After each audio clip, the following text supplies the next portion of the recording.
Hello bachcho, let's read the question. The question says two identical capacitors are connected in parallel across a potential difference V. After they are fully charged, the battery is removed. The positive of the first capacitor is connected to the negative of the second and negative of the first is connected to positive of the other.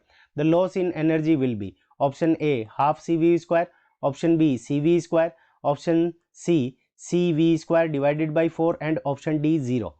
ठीक है बच्चों. सो इस question के अंदर हमें क्या दे रखा है कि दो आइडेंटिकल कैपेसिटर है.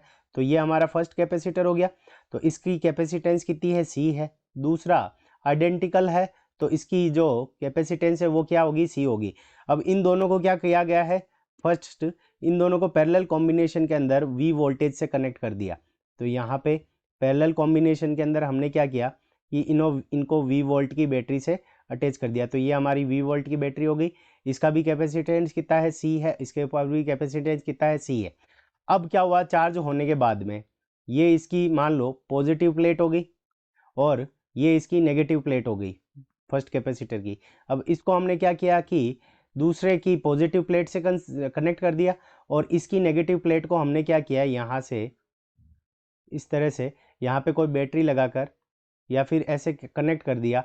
तो यहाँ पे ये इसकी क्या है, नेगेटिव प्लेट है और ये इसके साथ पॉजिटिव प्लेट से कनेक्ट हो गई है. तो हमें क्या निकालना है कि एनर्जी लॉस कितना होगा. तब पॉजिटिव को नेगेटिव से कनेक्ट करेंगे तो इस कंडीशन के अंदर जो कॉम्बिनेशन हो जाएगा इन दोनों कैपेसिटर का, वो हमारा क्या हो जाएगा, सीरीज कॉम्बिनेशन हो जाएगा. सो इस क्वेश्चन को करने के लिए हमारा जो की कंसेप्ट होगा, सो की कंसेप्ट. अब की कंसेप्ट के अंदर जो इनके ऊपर जो चार्ज आएगा, तो charge is equals to Q is equals to, तो Q इज इक्वल्स टू क्या हो जाएगा हमारा, C V के इक्वल हो जाएगा. और जब हम सीरीज कॉम्बिनेशन के अंदर इनको कंसीडर करेंगे तो वोल्टेज हमारा क्या रहेगा, डिफरेंट रहेगा. तो इसके अंदर जो लॉस इन एनर्जी होगा, तो लॉस इन एनर्जी को अगर हम डेल्टा U से लिखें तो delta U is equals to क्या हो जाएगा, half C1 multiplied by C2 divided by C1 plus C2 और multiplied by V1 minus V2 का होल स्क्वायर. ठीक है बच्चों. अब देखो पहले केस के अंदर हमने क्या कर रखा था, इनके ऊपर सेम वी वोल्टेज से पैरेलल कॉम्बिनेशन के अंदर कनेक्ट कर रखा था. तो ये कॉम्बिनेशन हमारा क्या है, पैरेलल है. तो पैरेलल के बाद में हमने इसको चेंज करके सीरीज में चेंज किया. तो पैरेलल कॉम्बिनेशन के अंदर हमारा जो वोल्टेज रहेगा वो क्या रहेगा, सेम रहेगा. तो यहाँ से इस कंडीशन के अंदर delta U is equals to हमारा क्या हो जाएगा, हाफ. पहले का कैपेसिटेंस दोनों आइडेंटिकल है तो इसका भी C multiplied by C divided by हमारा क्या हो जाएगा, 2C. सी प्लस सी कितना हो जाएगा, 2C.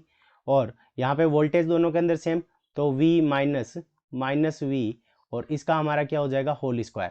तो यहाँ से हमारे पास में क्या आ जाएगा, हाफ. यहाँ से C कैंसिल हो जाएगा तो हाफ और यहाँ पे हो जाएगा C डिवाइडेड बाई 2 और यहाँ से हमारा पास 2V का स्क्वायर हो जाएगा. तो यहाँ पे क्या आ जाएगा, 4V स्क्वायर. 4 से ये हमारा 4 कैंसिल हो जाएगा. तो डेल्टा यू यानी loss in energy is equals to हमारे पास में कितना आ जाएगा, सी वी स्क्वायर के इक्वल. तो लॉस इन एनर्जी हमारा क्या आ गया, सी वी स्क्वायर के इक्वल. और वो हमें कौन से ऑप्शन में, बी में गिवन है. So option B is the correct answer of this question. I hope you understood it well. Best of luck. Thank you.